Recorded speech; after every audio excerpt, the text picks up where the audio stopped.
Hello, ladies and gentlemen, I am the Grand Cat, and today we are going to do the WWE Watch Party predictions for Bad Blood. Now, let's take a look at what the matches are. It says here, according to Wikipedia, that the first match is going to be the Hell of a Smell match between CM Punk and Drew McIntyre. Let's go over all the matches first, and then I'll go over my predictions. Then we've got Nia Jax as the WWE Women's Champion defending the title against Bayley. We have the blood feud between Damian Priest and Finn Balor in the most hardcore of all matches, a single normal match. Then we have Liv Morgan as the Women's World Champion, with Dirty Dominic Mysterio suspended above the ring in a shark cage against Rhea Ripley. And then the main event, supposedly, which I think there's still some dispute of as to whether this is the main event or whether CM Punk versus McIntyre is the main event. But regardless, it says on Wikipedia, the main event is the American Nightmare Cody Rhodes and the OTC, the original Tribal Chief, versus the Bloodline of Solo Sikoa and Jacob Fatu, with Tama Tonga and Tonga Loa in their corner. And we might be seeing a debut of another Tonga in there as well, who I believe is going to be named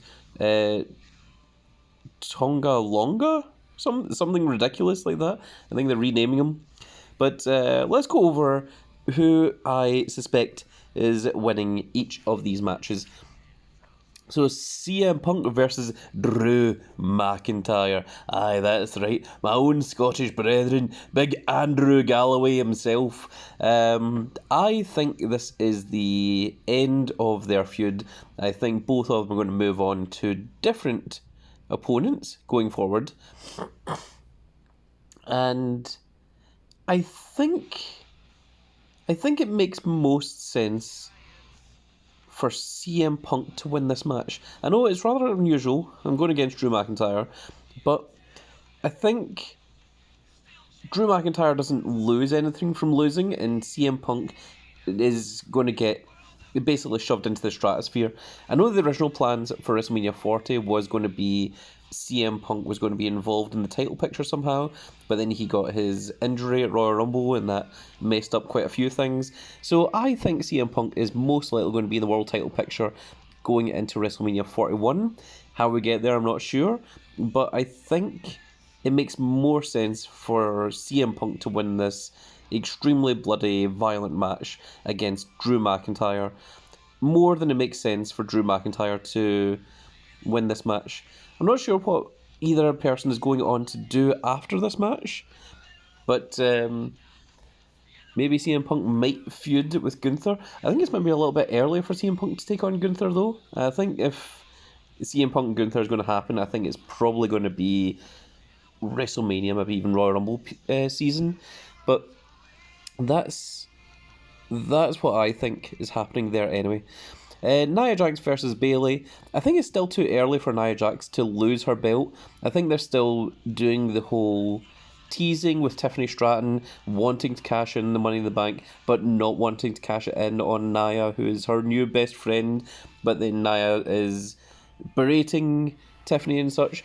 I think this is going to go on a little bit longer, so I suspect that Nia Jax is going to retain against Bayley. I don't think it makes much sense for Bayley to get the title back either. I think it's probably Tiffany Stratton that's probably going to cash in on Nia Jax, and that's probably going to lead into a feud between the two of them. Damian Priest versus Finn Balor. Honestly, I think this has been going on a little bit long enough. I kind of want to just see Damian Priest just win against Finn Balor here and either just be done with the Judgment Day, or the thing that I kind of want to happen is Damian Priest and Rhea Ripley teaming together and defeating Finn Balor and JD McDonough for the tag team titles, and Rhea Ripley being the first female to win the male tag team championships. So in the same manner that Chyna was the first female to win the Intercontinental Championship, I think this would be the closest thing that Rhea could do, kind of to pay homage to that. And also, it thematically makes sense for Damien Priest and Rhea to be done with Judgment Day and take their last remaining titles off them. Then we've got Liv Morgan with Dirty Dominic Mysterio inside a shark cage versus Rhea Ripley.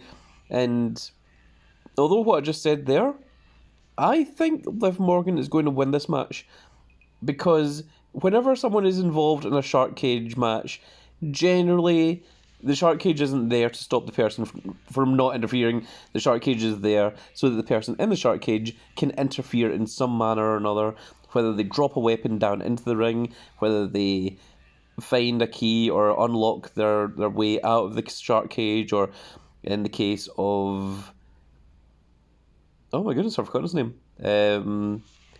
Bada boom, realest guy in the room, how you doing? Enzo Amore. He managed to sneak out of the cage by taking off his clothes and lathering himself up in butter to slide out of the shark cage. I think Jericho's been up in a shark cage and he dropped a weapon down for, I want to say, Kevin Owens to use. I think that may have been the Festival of Friendship arc. So I think Dirty Dominic Mysterio is going to do something here to cost Rhea Ripley in some kind of manner, and it's going to lead to a larger blow-off match, perhaps at either Crown Jewel or even Survivor Series, where Rhea is going to beat Liv Morgan for the championship. And it's probably also going to happen in the main event as well, rather than being in the middle of the card. That's what I think. So I think Liv Morgan's going to win this match, or at least defend the title in some manner or another. And then we've got Cody Rhodes and Roman Reigns versus the bloodline of Solo Sikoa and Jacob Fatu alongside Tama Tonga and Tonga Loa, with possibly another Tonga coming in there as well. And really, I would be shocked if either Cody Rhodes or Roman Reigns allowed their shoulders to be pinned to the mat for 3, or if either one of them tapped out to any move whatsoever. I don't believe Cody Rhodes has been beaten since he beat Roman Reigns for the title. I can't even remember the last match that Cody Rhodes actually lost, or that he was actually beaten for. And I think that's testament to Triple H's booking. I think that is actually absolutely wonderful. It puts him over as a true champion, rather than someone that's champion but just gets beat every single week, but like cheats whenever it comes to a world title match. So I think that is very cool for Cody. I think Roman also needs to come in looking extremely strong. This is Roman Reigns' first match since he lost at WrestleMania. Even if there is interference, even if there's interference by 100 different Tongas, I suspect that Cody Rhodes and Roman Reigns have to win this match to keep the two of them looking strong. I've also heard rumours that apparently Triple H doesn't think Solo Sikoa is going as well as what he hoped he would, and that Jacob Fatu does seem like the better option. So maybe this could be a little bit of dissension between Solo and Jacob Fatu, especially if Solo is the one that gets pinned. Maybe Jacob Fatu goes, well, no, hang on, maybe this guy isn't the guy that should be our tribal chief. Maybe it's something like that. And I think it's just going to be a big feel-good moment with Cody Rhodes and Roman Reigns. It also wouldn't surprise me if Randy Orton and Kevin Owens maybe got a little bit of interference in here, because they've played a bit of background storyline where you don't really know whether Kevin Owens is truly behind Cody Rhodes' decision to team with Roman Reigns, and Randy Orton, he's kind of more on Cody Rhodes' side, but you can see that Randy Orton is kind of, on the line for, he's got certainly history of turning on people. He's known as the Viper for a reason. And I think even if it's Solo Sikoa, Jacob Fatu, Tama Tonga, Tonga Loa, Longa Tonga, and Randy Orton and Kevin Owens against Cody Rhodes and Roman Reigns, that Cody Rhodes and Roman Reigns still win. I think if it was Cody Rhodes, Roman Reigns, and Kevin Owens, then I could see the situation where Kevin Owens would be the one to get pinned. Or if it was Randy Orton, I could see Randy Orton being the one to get pinned or whatever. I don't see any way that Cody Rhodes and Roman Reigns don't win this match. I think the absolute best that could possibly happen is if there's too much interference and the referee throws the match out. And even at that, Cody Rhodes and Roman Reigns will probably be treated as winning by disqualification. So let's go over my predictions here. Triple H isn't on the show, neither is Bianca Belair. I think Damian Priest is going to beat Finn Balor. That's what I'm hoping, at least. Let's see here. LA Knight's not on the show. Roman Reigns is, I suspect, absolutely going to win. Kane's not there. JBL, Apollo Creed, Eddie, Kevin Owens. Let's just keep going down until we find someone that actually is on the show. CM Punk. I think CM Punk is going to beat Drew McIntyre. I would like it if Drew McIntyre won. I think that would be very cool. But I think CM Punk is most likely going to win. I think Liv Morgan is defending her title.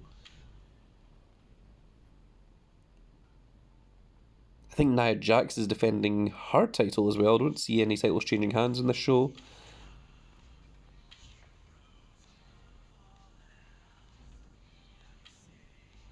And we're having to go quite a bit further down. I'm hoping that I haven't went past anyone. Well, there's the American Nightmare Cody Rhodes, who I think is going to win. Okay, I reckon that's what we are going with then. So, just to go over all the matches, I think CM Punk is beating Drew McIntyre in the Hell in a Cell match. I think Nia Jax is defending her world title against Bayley. I think Damian Priest should beat Finn Balor. I think Liv Morgan is retaining her belt against Rhea Ripley. And I suspect that Cody Rhodes and Roman Reigns are going to be the ones to win the tag match. So that is all 6 of my predictions. Of course, it's a 5-match card. There is 4 single matches and 1 tag match. So that is who I think are going to win all 6 of these. Well, all 5 of these matches, but that's who I think the 6 winners are going to be. And there we go, folks. Let me know in the comment section whether you agree or whether you disagree. Let me know if you are copying my predictions or not. Remember, my predictions are 100% correct about 50% of the time. So that's going to be it for this little video, folks. I really hope that you all enjoyed. And if you did enjoy it, please give me a like, share, and subscribe. And if you are subscribed, make sure you click that notification icon so you can see when more of these glorious little videos go out. And we shall see you all in the next video. Goodbye, everybody.